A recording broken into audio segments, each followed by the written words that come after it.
Bonjour à tous. Dans la continuité des vidéos sur les intégrales généralisées, on va corriger l'exercice 3 suivant.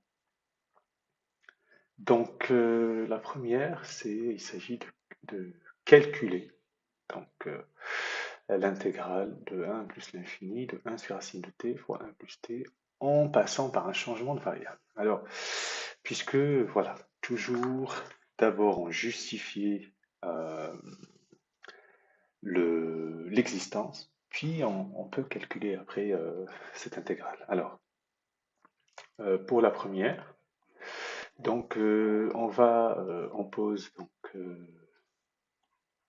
je prends i, c'est intégrale de 1 plus l'infini, de 1 sur racine de t fois 1 plus t, dt. Alors déjà, problème en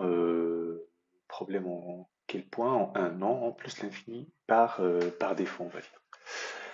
Alors, en plus l'infini, 1 sur racine de t, facteur de 1 plus t, c'est équivalent à quoi? À 1 sur t racine de t.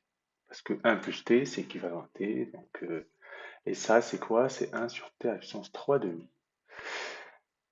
Et or, l'intégrale de 1 plus l'infini de 1 sur t puissance 3 demi dt converge. C'est Riemann en plus l'infini alpha égale 3 demi super stricta 1.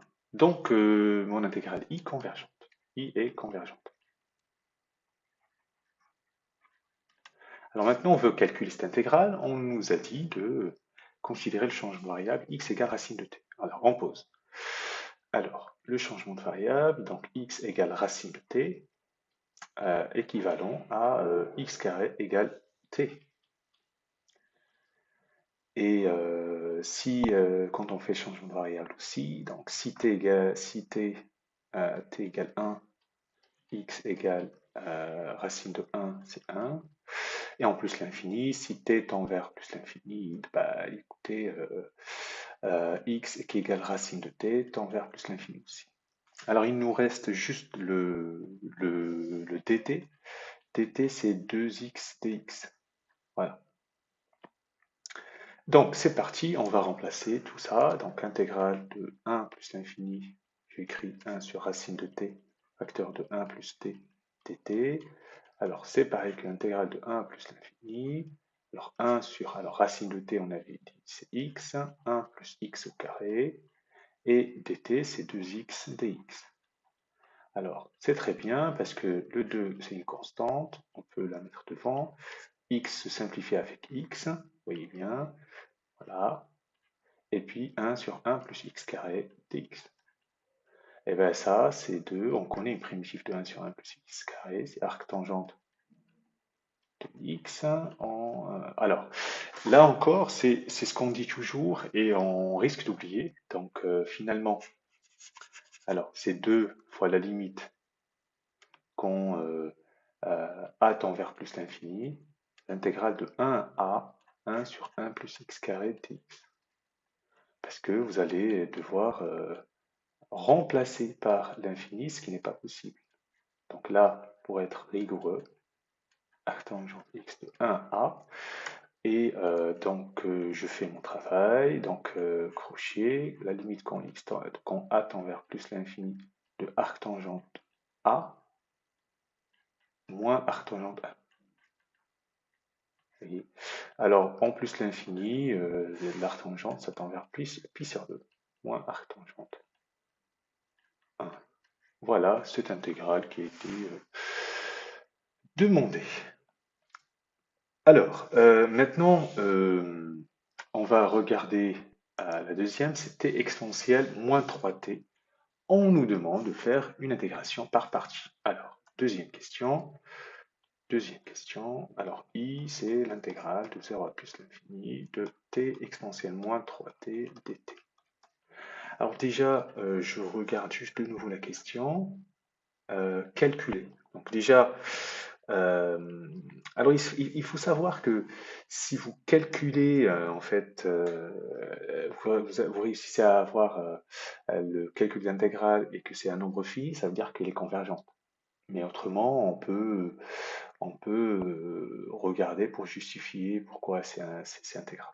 Alors, il demande de faire une IPP. Par IPP, alors on pose déjà, ça c'est la limite quand grand X tend vers plus l'infini de l'intégrale de 0 à grand X t exponentielle moins 3t dt.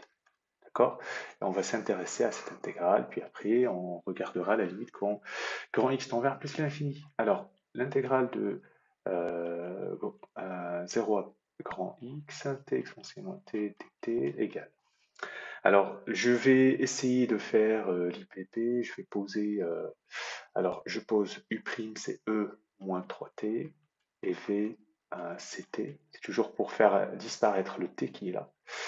Et donc, donc ça va donner U fois V, donc c'est moins un tiers t, E moins 3t, entre 0 et grand X.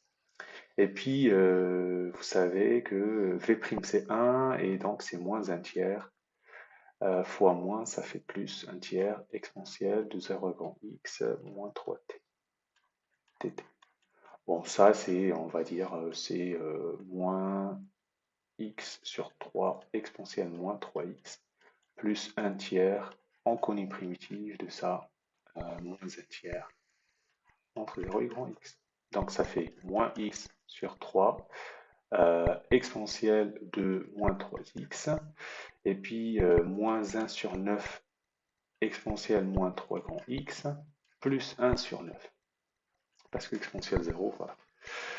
Alors, donc, finalement, donc, la limite quand grand X tend vers plus l'infini, alors déjà, x, e moins 3x, vous savez que par croissance comparée, ça fait 0, et limite quand x tend vers plus l'infini de e moins 3x, ça fait quoi? Moins 3x, ça fait 0. Donc, et 1 sur 9, ça reste 1 sur 9. Donc, l'intégrale de 0 à plus l'infini de te moins 3t dt, c'est égal à 1 sur 9. Et c'est bien une intégrale convergente. Voilà. Alors, donc, on va passer à la dernière. Alors, en utilisant le fait que l'intégrale de 0 à plus l'infini de e moins t carré sur 2 dt égale racine de pi sur 2, calcule I alpha qui est égal à l'intégrale de 0 à plus l'infini de exponentielle moins alpha t carré, alpha strictement supérieur à 0. Alors, ça vous dit peut-être quelque chose, hein. Alors, ce qu'on appelle les intégrales de Gauss, c'est impossible dans la fonction intérieure, n'admet pas de primitive en fait. Alors, j'écris exponentielle moins t carré sur 2 dt. Ça, sans dire que c'est une intégrale de Gauss qui a été bricolée, ça fait racine de pi sur 2. Ça, c'est le cours, on va dire. On ne connaît pas en fait une primitive de cette fonction, voyez. Mais on sait que c'est par le fait de dire que c'est une intégrale de Gauss qui est une fonction de probabilité, etc. Alors on veut calculer I alpha. Alors regardons, intégrale de 0 à plus l'infini de exponentielle moins alpha t carré dt. Alpha strictement supérieur à 0. Remarque, hein, alpha égale 1 demi. Hein, vous voyez bien que c'est ce qu'il a au 1. Alors, moi, il me semble, comme alpha est strictement positif, ben, en fait, il suffit d'écrire ces intégrales de 0 plus l'infini, exponentielle de moins. Alors, c'est racine de alpha, ok, fois t, entre parenthèses, au carré dt. Voilà, j'ai rien fait. Mais ça, c'est l'astuce qui termine l'exercice. On va poser grand X égale racine de alpha t. Et donc, le changement de variable, l'intégrale de 0 à plus l'infini, exponentielle moins x au carré. Mais alors dt, c'est dx sur racine de alpha. Hein. Et donc ça fait 1 sur racine de alpha, intégrale de 0 à plus l'infini, de e moins x carré dx. Mais on vient de voir, c'est ce que j'ai donné là-haut, cette intégrale-là. Cette intégrale, elle est juste là. C'est racine de pi sur 2. Alors, vous allez me dire, est-ce que j'ai répondu à la question? Alors, prenons juste l'exercice, calculer I alpha. Oui, il n'y a pas de problème. Donc, on est bien dans le cadre respecté. Alors, exponentielle moins x carré. Mais alors, je tombe sur ça. J'ai juste un. Alors, c'est pas complètement ce que j'ai. C'est pas complètement ce que j'ai. Alors, pourquoi est-ce que je peux pas dire que c'est bien ça? Ben, alors, si je prends dans la première t égale racine de 2x, voilà, voilà, ça y est, je le vois. Et donc, ça va faire quoi? Alors, voilà. C'est pas tout à fait ça, parce que vous voyez, il n'y a pas le n demi. Alors, regardons. Donc, intégrale de 0 à plus l'infini de exponentielle moins t carré sur 2 dt. Ça, on sait d'un côté que ça fait racine de pi sur 2. Mais moi, je veux faire un changement de variable. Je veux poser x, x égale. Je remplace le t. Vous voyez, parfois, on pense que c'est bon, mais finalement, c'est pas tout à fait ça. Racine de 2 grand X. Alors, c'est intégrale de 0 à plus l'infini. Exponentielle de quoi? Eh ben, j'ai t carré, donc c'est 2x au carré, 2 avec 2 se simplifie, moins x carré. Mais dt, c'est racine de 2 fois racine de 2 dx. Donc ça fait racine de 2 fois l'intégrale de 0 à plus l'infini de e moins x carré dx. Donc vous voyez, tout ça, ça fois ça fait racine de pi sur 2. Donc, l'intégrale de 0 à plus l'infini de e moins x carré dx, ça fait, à gauche, j'ai racine de pi sur 2. Et donc, il faut que je divise ça par racine de 2 fois 1 sur racine de 2. Et donc, finalement, ça fait racine de pi sur 2. Voilà. Donc, I alpha, conclusion, I alpha d'où I alpha, qui est égal à 1 sur racine de alpha fois intégrale de 0 à plus l'infini e moins x carré dx, ça fait 1 sur racine de alpha fois racine de pi sur 2. Et donc, c'est 1 demi racine de pi sur alpha. Voilà. Voilà. C'est quand même pas mal comme exercice. Voilà, on s'arrête là. Bon courage.